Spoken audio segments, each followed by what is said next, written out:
Comment expliquer à une personne née au Canada, ayant vécu toute sa vie à Montréal, dans une paix relative, dans un confort relatif, comment expliquer ce que c'est que la Shoah?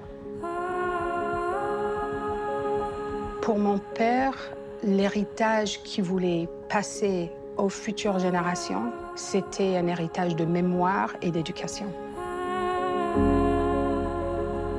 Avec la Shoah, l'Holocauste, et le plus jamais ça qui va résonner très, très fort, en particulier en Europe, là, et qui va mener à l'adoption de la fameuse Déclaration universelle des droits de l'homme en 1948.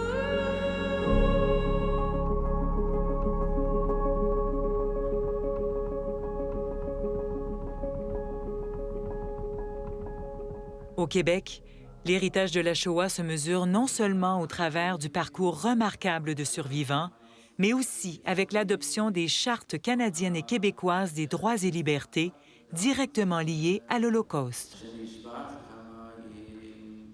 Il y a 75 ans, quand sont arrivés les survivants de la Shoah, Montréal est une ville divisée en deux. À l'est du boulevard Saint-Laurent, c'est le monde franco-catholique et c'est vraiment dense. Puis à l'ouest, c'est le monde anglo-protestant, l'Université McGill, le Golden Square Mile. Et les deux s'excluent mutuellement. Les anglophones ne veulent pas intégrer les francophones et il y a une barrière religieuse insurmontable à l'époque, protestant-catholique. Alors, quand les Juifs arrivent, ils montent le long du boulevard Saint-Laurent. Ça va être le cas des survivants de l'Holocauste. Ils sont majoritaires sur le boulevard. Dès qu'ils quittent de chaque côté, ils deviennent minoritaires et ils disparaissent parce que c'est les franco-catholiques, les anglo-protestants, qui dominent chaque côté. C'est ça que les Juifs découvrent quand ils arrivent ici. C'est pas entièrement négatif, c'est pas un problème grave et insurmontable, mais c'est la réalité de Montréal qu'ils découvrent. Et la manière de gérer ça, ça a été de comprendre que l'espace juif, c'est un espace autonome entre les deux grandes positions, catholiques et protestantes. À leur arrivée à Montréal, la majorité des Juifs passeront du yiddish à l'anglais, puisqu'à cette époque, ils se voient refuser les écoles catholiques francophones. Ces survivants de l'Holocauste doivent également recommencer leur vie à zéro. C'est le cas de George Reinitz, encore à Auschwitz en 1945 à l'âge de 13 ans, puis à Montréal 3 ans plus tard. It was a strange feeling because I didn't know what was in Canada. And I took the ship from Marseille. Took 11 days to come to Halifax. And they put us on a train with some food, and we came to Montreal. This card is my landing card. When I came to Canada in 1948, at the age of 16, yeah, well, that's the only thing I kept. I didn't keep any of that, anything else. I had no other documents. The name was on it, and this is how I led to my citizenship. I used the Yiddish language, and that was how I got the first year through till I learned English and later on some French. Ils ont un besoin énorme de retrouver une normalité. Et c'est une intégration au sein de la communauté juive qui n'est pas facile. Beaucoup de témoignages qui vont apparaître beaucoup plus tard à l'effet que, malgré la bonne volonté, malgré la sympathie, les Juifs de Montréal bien installés ne trouvaient pas toujours les moyens, ne trouvaient pas toujours la façon de les comprendre. Ils avaient besoin de temps, ils avaient besoin de reconstruire leur vie.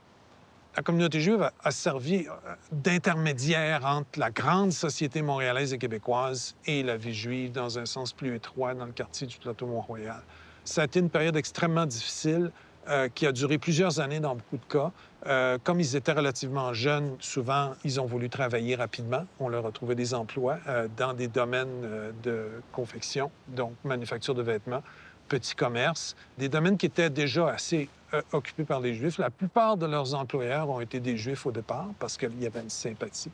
Mais le parcours a été extrêmement long, difficile et pénible. Et on imagine seulement qu'une communauté de 60 000 qui reçoit 20 000 survivants de l'Holocauste en quelques mois, en 3-4 ans, ça crée un choc.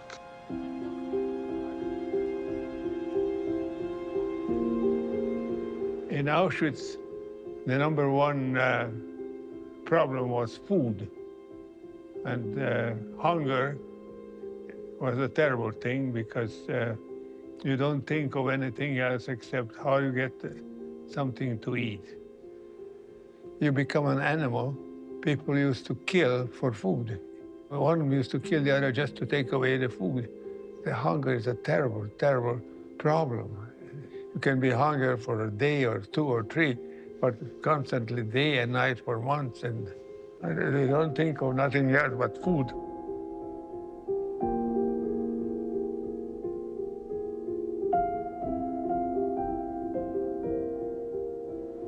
On peut imaginer la difficulté qu'il y a de quitter un cauchemar, une situation de vie intolérable, puis tout d'un coup d'arriver sur le plateau Mont-Royal, d'arriver dans le parc Jeanne-Mance.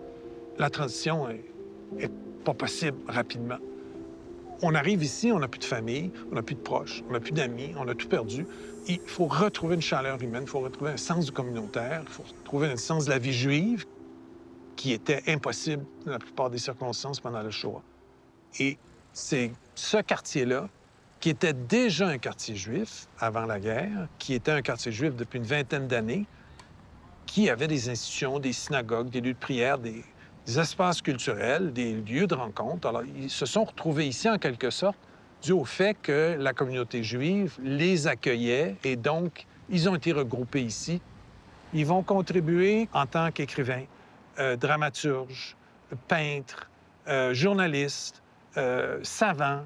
Ils vont revitaliser la communauté juive. Ça va être la dernière immigration de langue yiddish de l'histoire de la communauté. St. Lawrence Street, we met all the friends and hang around, and I lived on St. Lawrence Street. My job was just up the street, 200 yards. My problem was at that time that I was always hungry.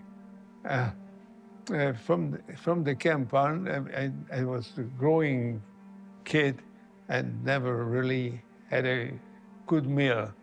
So I looked for a place where I can eat, so I ended up in a bakery. That was my first job in Canada, and at least I had cake and bread, and I couldn't stop eating. Everybody who went through what I went through, they just cannot forget of what happened.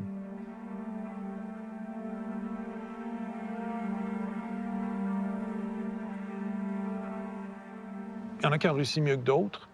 Souvent, ils étaient en âge aussi de former des couples puis d'avoir des enfants. Ça a été une des avenues.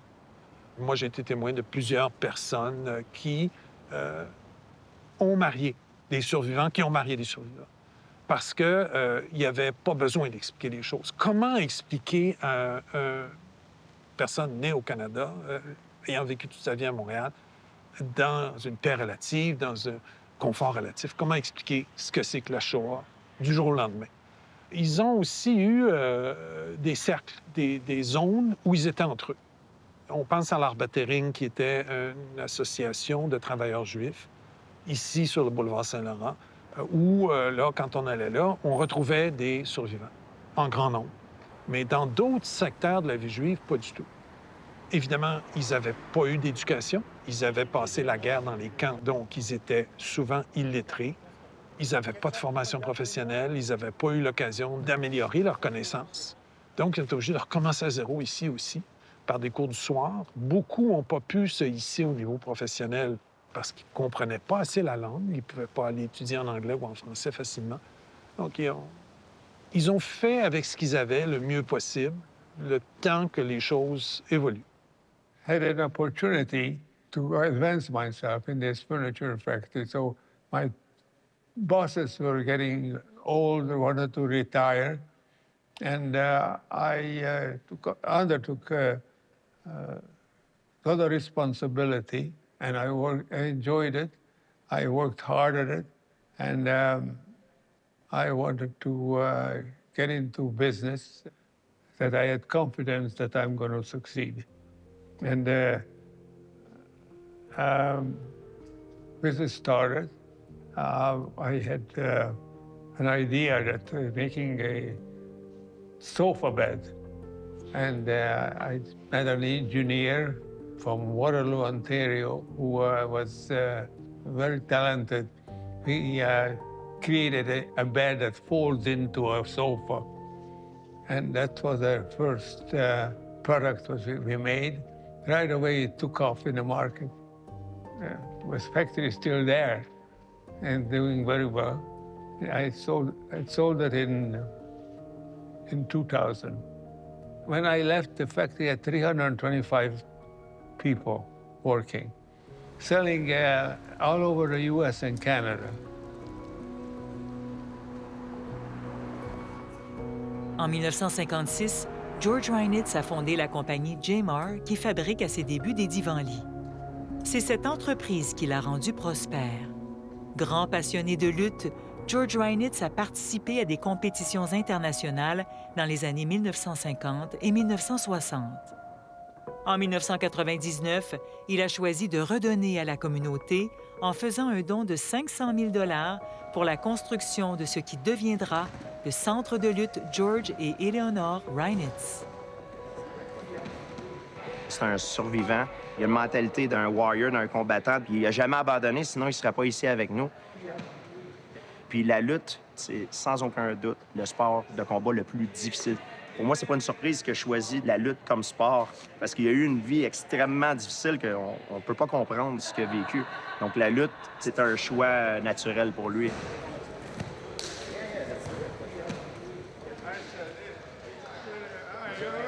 Good yourself?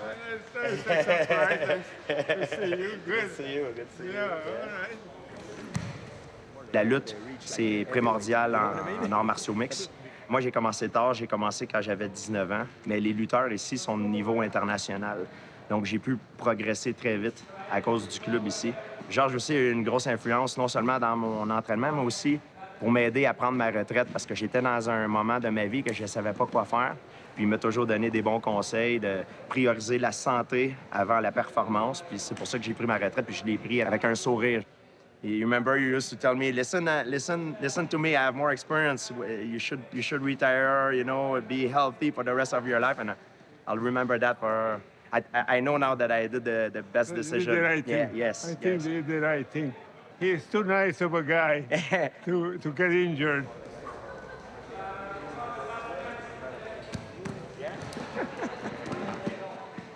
Oh, nice scramble.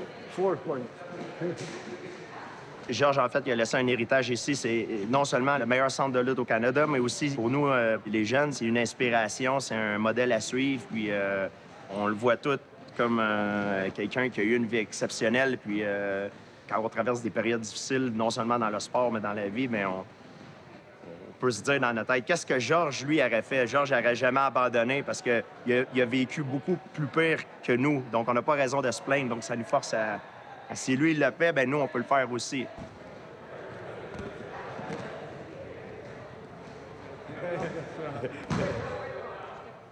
Un autre survivant de l'Holocauste, David Azrieli, a été un important promoteur immobilier autant au Québec qu'en Israël. En 1989, il crée une fondation pour redonner aux prochains.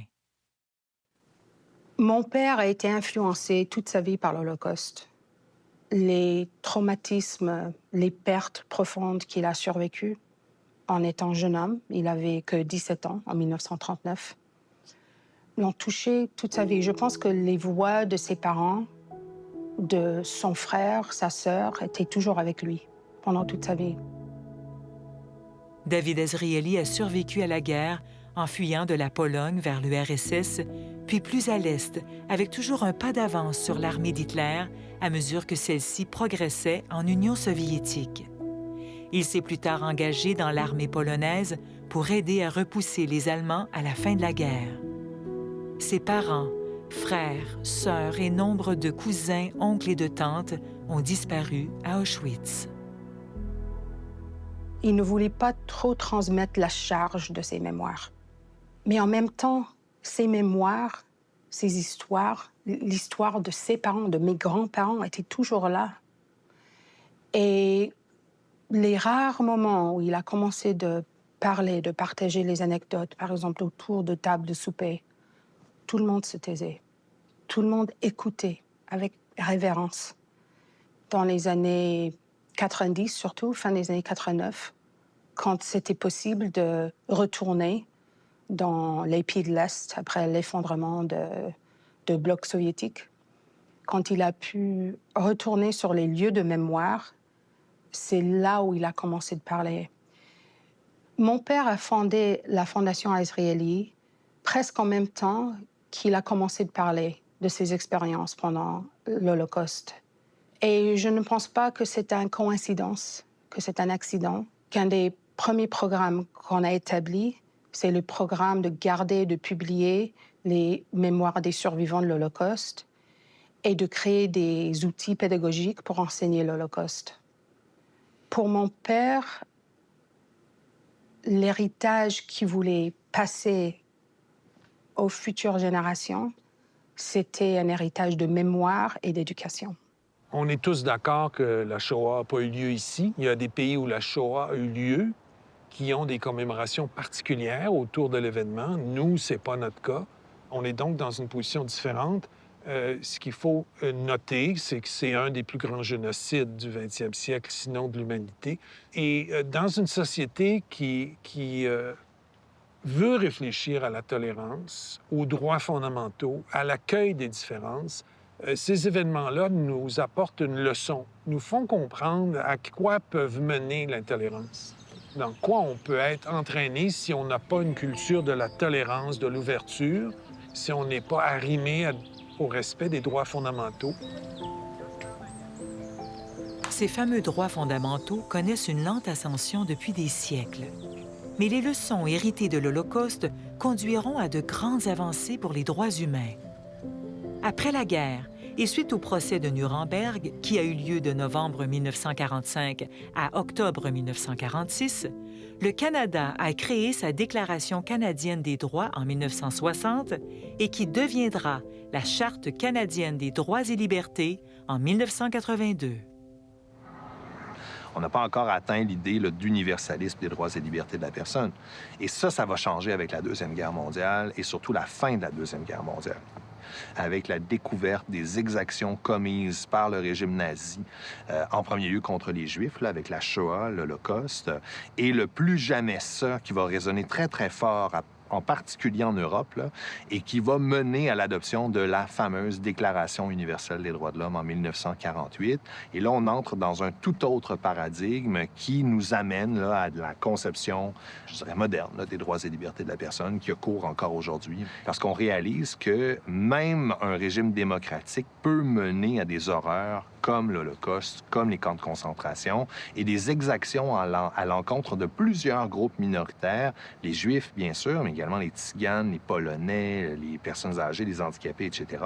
Et donc, il faut absolument s'assurer qu'il y ait des balises permettant de faire en sorte que la majorité ne puisse pas ou ne puisse plus abuser de ses pouvoirs à l'encontre de groupes minoritaires au pluriel. La Déclaration canadienne des droits en 1960, elle avait une portée surtout symbolique essentiellement, alors que quand on a 22 ans plus tard, en 1982, là, en mettant ça dans la Constitution, bien là, il y a vraiment une force de frappe importante qu'on met dans les mains des tribunaux pour être capable de remettre en cause des décisions et même des lois qui sont jugées contraires aux droits et libertés de la personne.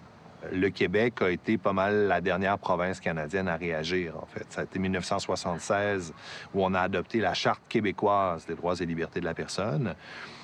Il faut rendre à César ce qui appartient à César, c'est que tant qu'à être les derniers à réagir, ils ont été les meilleurs. Ils ont pris leur temps, mais ça a vraiment donné un texte qui était léché et surtout très, très vaste. Le texte, encore aujourd'hui, la Charte des droits et libertés de la personne, qu'on appelle la Charte québécoise, demeure le texte en droit canadien, autant provincial que fédéral, qui protège le plus vaste éventail de droits et libertés de la personne. Le cas des Juifs, c'est un exemple dans l'histoire. On sait que les nazis persécutaient aussi d'autres groupes religieux, persécutaient aussi des minorités sexuelles, persécutaient aussi des opposants politiques de différentes manières, mais le gros des victimes de ce régime, ça a été les 6 millions de Juifs qui ont été assassinés en une période, en gros, de 3 ans. Il y a d'autres sociétés, il y a d'autres groupes sociaux, culturels, économiques qui ont souffert des persécutions, mais celui-ci, l'Holocauste, est porteuse d'un enseignement important que quand il n'y a pas ces, je dirais, ces balises de tolérance, Dieu sait où ça va mener l'intolérance, la dictature, le rejet des autres. Les gens qui apprennent la Shoah n'apprennent pas que la Shoah. Ils n'apprennent pas que les génocides. Ils apprennent l'ouverture d'esprit par rapport aux minorités en général. Les génocides sont des drames universels. Ce ne sont pas des drames qui touchent un groupe ou un peuple. C'est plus que ça. Quand on parle du drame des Namibiens au début du siècle, qu'on parle de la Shoah, qu'on parle du Rwanda, qu'on parle des Rohingyas, qu'on parle des Ouïghours, j'en oublie encore de route, je suis sûr. Tout ça, ce sont des drames qui touchent l'homme avec différents prétextes, avec différents objectifs. Mais dans le fond, c'est l'humanité qui est agressée. Et donc, notre rôle à nous doit être de faciliter la compréhension de ce qui s'est passé pour, en particulier, les jeunes générations, pour qu'elles soient plus enclines à accepter, à comprendre, à s'identifier à l'humanisme qui est nécessaire si on veut prévenir ces événements-là à l'avenir.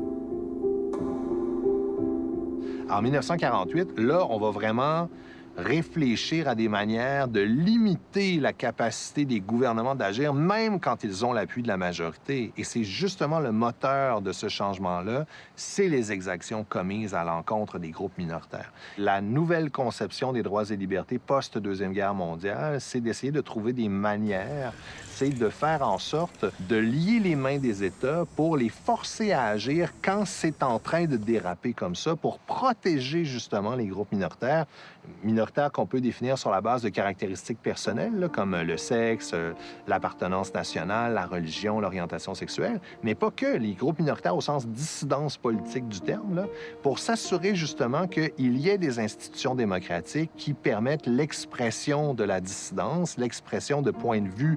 Parfois, là, c'est diamétralement opposé, mais qu'on n'en vienne jamais à l'expression de la violence les uns par rapport aux autres et qu'on n'en vienne jamais à une situation où on est en train de planifier, c'est ça que la Shoah, de planifier la systématisation de l'élimination d'une portion de la population sur la base de leur religion, essentiellement.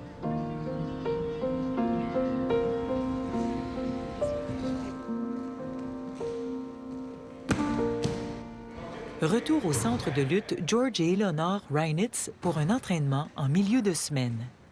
Les athlètes qui s'entraînent ici viennent des 4 coins du monde, ce qui en fait un trait d'union culturelle unique à Montréal.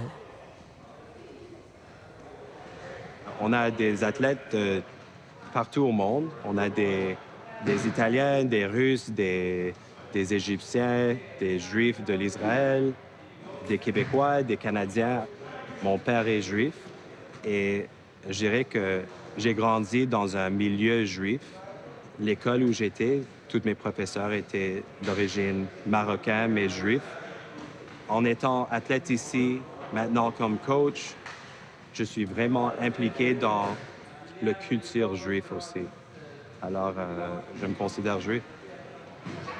Dans le fond, moi, je suis québécoise, je suis catholique, baptisée, tout ça, mais je suis pas vraiment pratiquante. Mes grands-parents, ils vont parfois à l'église, eux sont encore religieux. Je viens d'une origine québécoise, catholique, vraiment traditionnelle. Là. Je viens de la campagne. Quand je suis venu ici, c'était mes premières expériences ou contacts avec une communauté juive ici. Puis je pense que j'ai quand même appris à connaître un petit peu les traditions et la culture en général, sans que je sois rendu un expert. Ils ont plusieurs fêtes, genre à l'automne, plusieurs fêtes traditionnelles. Je les connais pas en détail, mais j'ai déjà eu un peu plus une connaissance. Ici, au centre de lutte, on a des gens d'un petit peu partout, puis ça montre l'ouverture d'esprit des Juifs puis du centre de comme tous nous accueillir ici. Avant de venir ici, j'étais quand même relativement jeune. Je connaissais pas grand-chose à propos de la communauté juive, mais tu sais, j'ai grandi dans la métropole de Montréal. Fait que j'ai toujours été alentour de plusieurs cultures. Puis en étant ici, j'ai pas appris comme tous les petits détails de ce qu'ils font, mais j'ai appris, je pense, les choses les plus importantes, c'est à quel point la communauté juive, comme ils se tiennent ensemble, l'entraide qu'ils ont. Venant de la campagne, tu sais, tout le monde est pas mal pareil, tout le monde est fait du même moule. Puis moi, quand je suis venu ici, ça m'a vraiment ouvert les yeux. Moi, je trouvais ça fascinant d'avoir du monde de partout. Puis on peut ramener ça au sport. Puis le sport unit vraiment le monde en général. Tu sais, peu importe leurs différences culturelles ou d'origine, c'est ça qui nous unit. Puis on se rassemble ici. Puis on est tous des égaux. On est ici, on s'entraîne, puis pour vrai, on parle de ça aujourd'hui, mais j'ai jamais vraiment remarqué. Tu sais, pour moi, c'est comme normal. Depuis que je suis jeune, j'ai plein de genres de gens dans ma classe, puis c'est juste des gens. On est tous des lutteurs du centre de Montréal, là. Georges Reinitz, on sait c'est le nom du centre. On veut tout faire pour honorer tout ce qu'il a fait pour nous. Comme coach, on veut produire des athlètes pas juste sur la scène internationale, mais c'est pas juste la lutte, c'est aussi leur apprentissage à l'école. C'est comment ils se comportent avec le monde en dehors de cette centre. On veut que ces gens soient des personnes positives en société. Et je pense que ça ferait plaisir à Georges de savoir ça. Alors, sa présence est toujours une inspiration, mais on le feel.